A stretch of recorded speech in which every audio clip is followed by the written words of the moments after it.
राधे राधे दोस्तों, नए व्लॉग में आपका स्वागत है। हम लोग जा रहे हैं आबू। मौसम एकदम सुहाना हो चुका है, चारों तरफ बादल है। आपको भी वीडियो में दिखाई दे रहा होगा। आबू कई बार गए हैं, पर व्लॉग बनाने के बाद ये मैं पहली बार इसमें आपको कुछ बताने की कोशिश करूँगा। ऐसे तो लगभग लोग गए होंगे, फिर भी जो नहीं गया होगा उसको शायद थोड़ी बहुत हेल्प हो जाएगी। अहमदाबाद से आबू लगभग 240 किलोमीटर होता है। ये अडालज, कलोल, छतराल, कड़ी, ऊंझा, पालनपुर होते हुए आबू रोड और आबू रोड से फिर माउंट आबू। लोगों को एक कन्फ्यूज़न रहती है, आबू रोड और माउंट आबू में 26 किलोमीटर का फेर है। आबू रोड मतलब आबू रोड रेलवे स्टेशन और सिटी है। वहाँ से फिर आपको लगभग 26 किलोमीटर चढ़ के ऊपर जाने का रहता है और उसके बाद आप आबू पे पहुँचते हो, आबू पर्वत पे पहुँचते हो। आबू पहुँचने के बहुत सारे रास्ते हैं। सबसे अच्छा ट्रेन है, बस है, अपनी खुद की गाड़ी से भी आ सकते हो। ट्रांसपोर्ट भी अच्छा है और रोड भी काफ़ी अच्छे हैं, तो कहीं कोई ऐसी तकलीफ़ हो ऐसा लगता नहीं है। आप आराम से जैसा आपका योग्य साधन हो, अगर आप ट्रेन से आना चाहते हैं तो नियरेस्ट अहमदाबाद से ज़्यादातर लोग आते हैं। बाकी स्टेशन तो महसाणा में भी है, हर जगह है, पर मैं ये अहमदाबाद से पर्टिकुलर बना रहा हूँ। तो अहमदाबाद से आने के लिए हम लोग ज़्यादातर खुद की गाड़ी से ही आते हैं और हाईवे भी अच्छा है तो ज़्यादा टाइम नहीं लगता। फिर भी इतना मान के चलिए, अगर आप आराम से आएंगे तो 4 घंटे जैसे आपको लग जाते हैं। इतना लंबा जर्नी नहीं होता है, तो आप डायरेक्ट भी आ सकते हो। बीच में कहीं होल्ड करना हो तो आधे घंटे 15 मिनट का होल्ड भी कर सकते हो। रास्ता काफ़ी बेहतरीन है जैसे मैंने आपको बताया। और अभी फ़िलहाल जो हमारा ये टूर चल रहा है इसमें मौसम भी काफ़ी अच्छा है। कड़ी अभी हम लोग पहुँचे। कड़ी के बाद आप जैसे जैसे आगे जाएंगे वैसे वैसे हरियाली और बढ़ती जाएगी और पहाड़ी एरिया आते जाएगा। हम खाली जैसे महसाणा क्रॉस करते हैं उसके बाद ट्रैफिक भी काफ़ी कम हो जाता है, ज़्यादा दिक्कत नहीं रहती है। उसके बाद तो पूरा हरा भरा फिर राजस्थान जैसे स्टार्ट होता है, तो वहाँ तो हरियाली आ ही जाती है। ऊपर से बरसात के सीज़न में आना सबसे बेस्ट इसलिए रहता है कि पहाड़ चारों तरफ हरे भरे दिखाई देते हैं।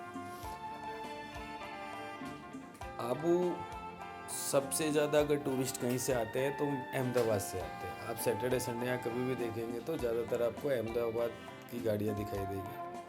ऐसे तो पूरे गुजरात से ज़्यादातर राजस्थान में टूर करना पसंद करते हैं, क्योंकि नियरेस्ट यही पड़ता है।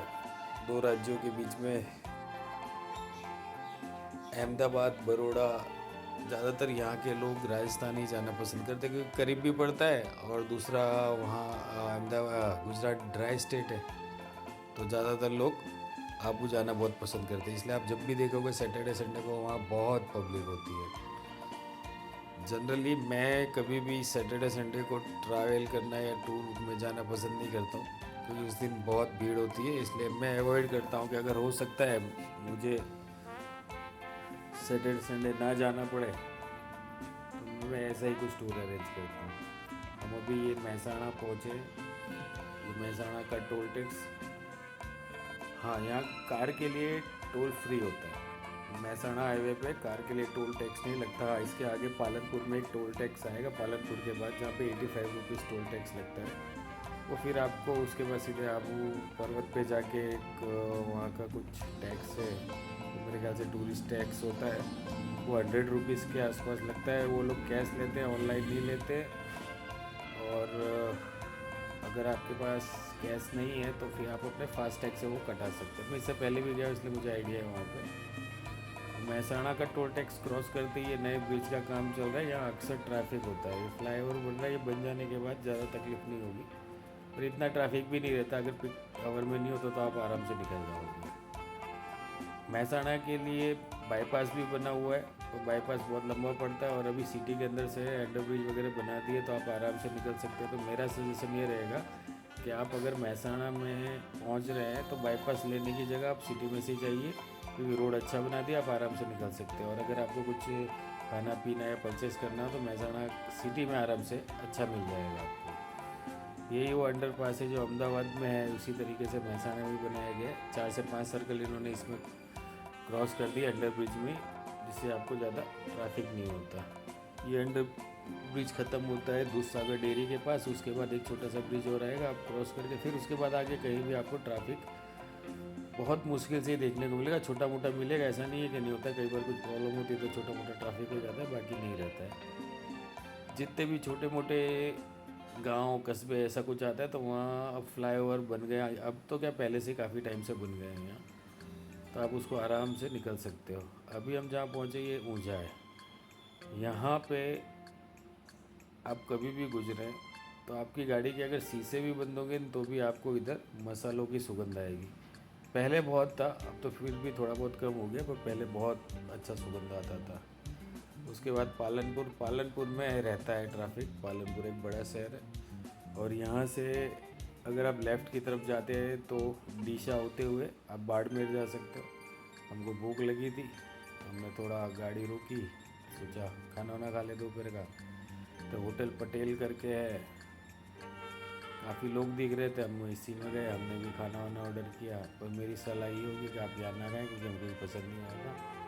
मैं भी यहाँ पहले कभी खाया नहीं था, अंदाज़ा था नहीं, तो बैठ गए क्योंकि इसके बाद सीधे रोड जो आएगा उस पर होटल आने के चांसेस बहुत कम है, क्योंकि जंगल के बीच में से होकर गुजरता है, तो हमने वहीं पर नाश्ता कर लेना पसंद किया था।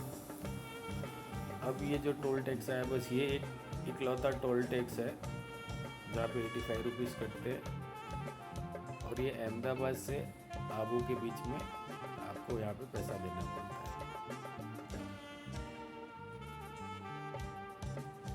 अब ये पूरा रास्ता जंगलों से होता हुआ, बीच में हल्की फुल्की बरसात आ जाती है, बाकी तो मौसम इतना अच्छा है कि ट्रैवलिंग करने में मज़ा आ रहा है।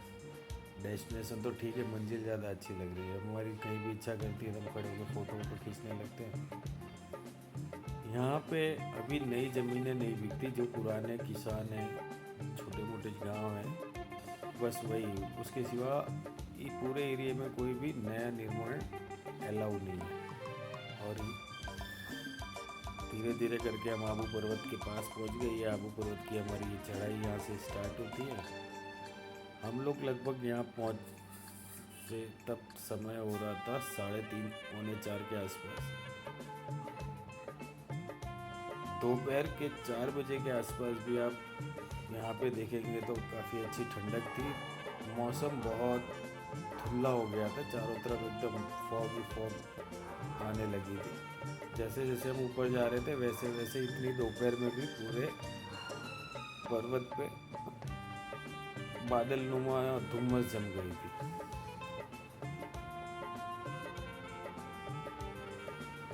ये नीचे से काफ़ी ऊपर तक ये धुम्मस रही, पर ऊपर जाने के बाद ये साफ़ हो जाती है।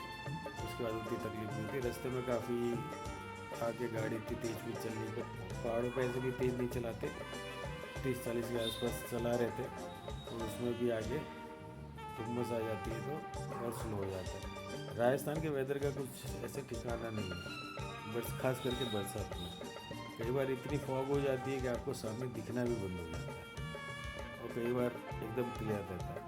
छोटे मोटे झरने चालू हो जाते हैं बरसात में। यहाँ ऊपर एक नक्की लेक के सिवा और कोई ऐसी जगह नहीं है जहाँ पे बहुत ज़्यादा आपको भीड़ या पब्लिक दिखाई दे। हाँ, अगर आपकी किस्मत अच्छी होगी तो आपको घूमते फिरते भालू जरूर दिख जाएगा, जो आजकल ज़्यादा दिखने लगे, जिस हिसाब से मैं रील वगैरह में देखता हूँ। मैंने फेस टू फेस तो अभी तक नहीं देखा, फेस टू फेस तो कैसे देखूँगा, ऐसे भी देखेगा तो भाग जाएगा, पर आज तक मुझे कभी नहीं देखने मिला। मैं कई बार आया हूँ पर मुझे कभी भालू नहीं मिला यहाँ पर देखने का।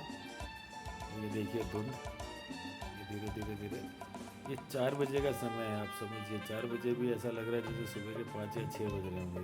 इतनी धूप के बावजूद यहाँ पे बहुत तेज कोहरा है। जैसे जैसे ऊपर जा रहे हैं विजिबिलिटी एकदम कम होती जा रही है, पर जितना वीडियो में दिख रहा है ऐसा नहीं, इससे तो थोड़ा सा ज़्यादा ही दिखाई देता है। और सेफ है, कोई इतना तकलीफ नहीं है कि एकदम ही नहीं दिख रहा, आप गाड़ी नहीं चला सकते। जिसको नॉर्मल ड्राइविंग आता है वो आराम से आ जाएगा, इतना कोई वो नहीं है। ऊपर अद्धर देवी माता जी का मंदिर है, जहाँ पे कुछ चल रहा है, पूजा है क्या एग्जैक्ट मुझे भी आइडिया नहीं है, पर बहुत सारी बाइकें और गाड़ियाँ अभी वहीं जा रही है। बीच में रुका था तो बात हुई मेरी, सब वही दर्शन करने जा रहे हैं। अद्धर देवी काफ़ी हाइट पे, ये यहाँ से बाइक लेके जाओ फिर उसके बाद काफ़ी पैदल भी चलना पड़ता है। मैं काफ़ी टाइम पहले गया था, अभी तो बहुत टाइम, जब इतना चल भी नहीं पाते थे ऊपर चढ़ के जाता भी नहीं, बहुत मुश्किल से कहीं जाता होता तो जाते हैं। बाकी हाँ, एक दो बार तो हर जगह गया हूँ। ये मैंने जो कहा आपको, अब में एंट्री टिकट लगती है 100 रुपीज़ की, जहाँ पे ये लोग कैसी मांगते हैं, पर अगर आप रिक्वेस्ट करो तो टोल टैक्स आपके फास्ट कार्ड से कट जाता है वो 100 रुपीज़। और इसके बाद सीधे आप आबू पे एंटर हो जाएंगे, थोड़ा बहुत आएगा चढ़ने का, वही फिर धुंध में आप चढ़ते हुए सीधे आबू सेलेक्ट करोगे। हर बार मैं नक्की लेक की तरफ से जाता था, बट इस बार सोच रहा हूँ पीछे की तरफ से थोड़ा जाऊँ। लेक के दोनों तरफ अलग अलग एकदम आप देखेंगे तो इस तरफ पूरा मार्केट है, उस तरफ थोड़ा शांति है। तो आज ये डिसाइड किया कि पीछे की तरफ जाते हैं, वहीं कहीं होटल लेंगे। मैं होटल बुकिंग जहाँ तक हो कभी भी एडवांस में नहीं कराता, कोई भी वेबसाइट से नहीं कराता। जाता हूँ, लोकेशन देखता हूँ, रूम देखता हूँ, क्योंकि इससे पहले कई बार हो चुका है। हम लोग ऑनलाइन बुकिंग करते, दिखता कुछ और मिलता कुछ और है। हाँ, जहाँ ऐसा ऑप्शन हो कि वहाँ जाके अगर फंस जाएंगे या बहुत रात को लेट हो रहा है तो बोले एडवांस बुकिंग करा लेते हैं, पर अपने पास टाइम होता है तो वहाँ जाके देखते हैं, रूम वूम पसंद आए तो ऑन द स्पॉट मिल जाता है। ये नक्की लेक के दूसरी तरफ आए हम, यहीं पर हमने रुकने का भी फैसला किया। ये लेक का भाव और ये हमारी होटल है, होटल का नाम तो अभी नहीं पता, मैं जैसे पूछ लिया था। अच्छा लगा, लेक के एकदम किनारे है, यहाँ से आराम से मार्केट भी पास पड़ रहा है और व्यू भी काफ़ी अच्छा है होटल का, साफ सुथरा। ये हमको पड़ी है 3500 लिया है इन्होंने, जिसमें मील इंक्लूड नहीं है, पर पास में था इसलिए मुझे साफ सुथरा और लोकेशन के हिसाब से मुझे भी ये सही लगा। ऐसे भी होटल में मैं ज़्यादा से ज़्यादा ब्रेकफास्ट लेता हूँ, उसके आगे तो हम सोचते भी नहीं। ये सीढ़ी सीधे ऊपर इनके रेस्टोरेंट में जाती है, ओपन रेस्टोरेंट है। ये रूम का डिज़ाइन कुछ मैं चालू करता हूँ। ये हो गया रूम। रूम उतना बड़ा नहीं है और इन्होंने दो दो गैलरी दे रखी है। ये हमारा एंट्री, ये टीवी, सामने बाथरूम, वॉशरूम साफ सुथरा, और यहाँ से मुड़ते ही इस तरफ ये गैलरी दी हुई है। ये गैलरी का दरवाजा एक मिनट खोल के दिखाता हूँ। ये पहली गैलरी जो बंद है, जाली वगैरह लगी है, यानी यहाँ पे जो कीड़े वगैरह होते हैं तो आप इसमें बैठ के वो कर सकते हो। और अगर ज़्यादा कीड़े नहीं है तो आप ये सेकंड गैलरी खोलो और यहाँ पे आप बैठो। यहाँ से गार्डन, और नीचे गार्डन कॉमन है, हर कोई आ सकता है। आगे यहाँ पे हमने भी कुछ फ़ोटो शूट किए, बाहर रोड पब्लिक चलती है। ये हमने जो फ़ोटो शूट किए उसके कुछ पिक्चर्स। तो यहाँ से हम लोग अब जाएंगे मार्केट के लिए। मार्केट पहुँचने के बाद नक्की लेक के आसपास का मार्केट, देखिए ये ऑफ डे आने का फ़ायदा यही होता है, आप आराम से कहीं पे भी घूम सकते हैं। देखिए पब्लिक दिख रही है पर इतनी नहीं है। अब इसी की जगह अगर सैटरडे संडे होता है तो यहाँ पाँव रखने की जगह नहीं होती। यहाँ पे कपड़े, रेस्टोरेंट, यूनिक चीज़ें कुछ ऐसे तो मुझे लगता नहीं है कि यहाँ पे कुछ अलग से कुछ मिलता है, क्योंकि ज़्यादातर यहाँ पे वही चीज़ें मिलती है जो मुझे अहमदाबाद में भी मिल जाती है। और जितने भी व्यापारी है जिनसे बात हुई, काफ़ी फ्रेंड लोग हैं, उनका भी यही कहना है कि नियरेस्ट मार्केट कपड़े का अहमदाबाद और सूरत से ये लोग भी ला के बेचते हैं। हाँ, यहाँ एक गन है चिड़िया मारने वाली या जो भी हो, ये बहुत मिलती है। इसकी अपने को कभी ज़रूरत नहीं पड़ी, तो अपने ने इसमें कुछ इंटरेस्ट लिया है। हमारा मेन पर्पज़ है, आप रोड में घूमेंगे, खाना वाना खाएंगे, कुछ छोटी मोटी अगर शॉपिंग करनी होगी तो करेंगे। घर वालों ने कुछ 2 जूते खरीदे मम्मी के लिए और खुद के लिए। टैटू बन जाता है, टैटू का भी शौक नहीं है तो मेरे लिए तो भी कोई काम का नहीं है। आप आए तो आप टैटू करा सकते हैं, मच्छी से अपना पाँव साफ करवा सकते हैं। माउंट आबू का मेन मार्केट यही है, बस ये नक्की लेक के आसपास जो है यही मेन मार्केट है।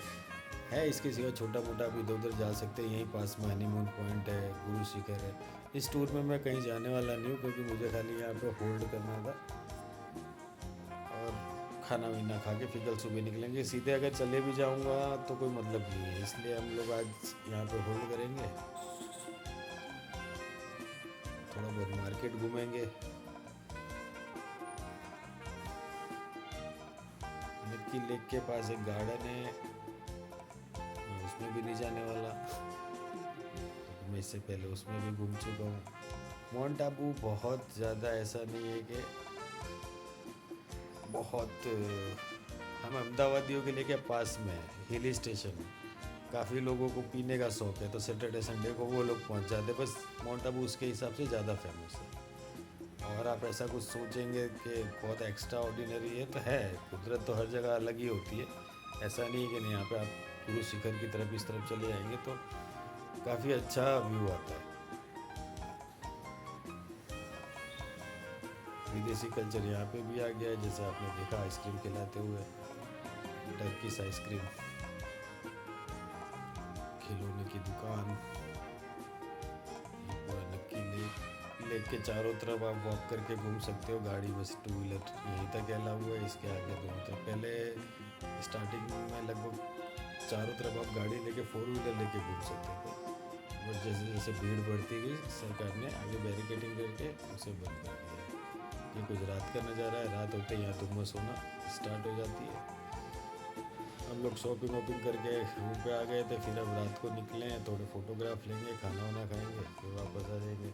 जैसे मैंने बताया आपको, मेरा रूम लेक के एकदम किनारे ही है, तो ज़्यादा दूर नहीं है, एक आधे घंटे का वॉकिंग है, तो आप पूरा मार्केट वार्केट सब एक्सेस कर सकते हैं। आधे घंटे का वॉकिंग मतलब आना जाना साथ में, 15 मिनट लगती है खाली मार्केट में पहुँचने में। वीडियो में जिस तरीके का अंधेरा आपको लग रहा है, एक्चुअल में इतना अंधेरा नहीं होता है। मैं मोबाइल के कैमरे से शूट करता हूँ, इसलिए आपको शायद उतना वो लगता होगा कि बहुत अंधेरा है। इतना अंधेरा नहीं होता है वहाँ पे, आप आराम से चल सकते हो। एक सूखे हुए पेड़, यहाँ पे फ़ोटो अच्छा आ रहा था, मैं वहाँ फ़ोटो शूट किया। और ये रात का मार्केट। ऐसे तो जब मैं इससे पहले आया था तब भी लाइटें चल रही थी, पर ये नाइट में 9:30-10 बज रहे। अब लोग अब यहाँ पे खाना खाएंगे, खाना खाने के बाद वापस रूम पे जाके आराम करेंगे, फिर सुबह यहाँ से निकलेंगे जवई के लिए। तो कल की वीडियो जो होगी वो जवई के बारे में होगी। अगर कल तैयार होगी तो मैं कल ही अपलोड कर दूँगा, नहीं तो 1-2 दिन में मैं जवई की वीडियो अपलोड कर दूँगा।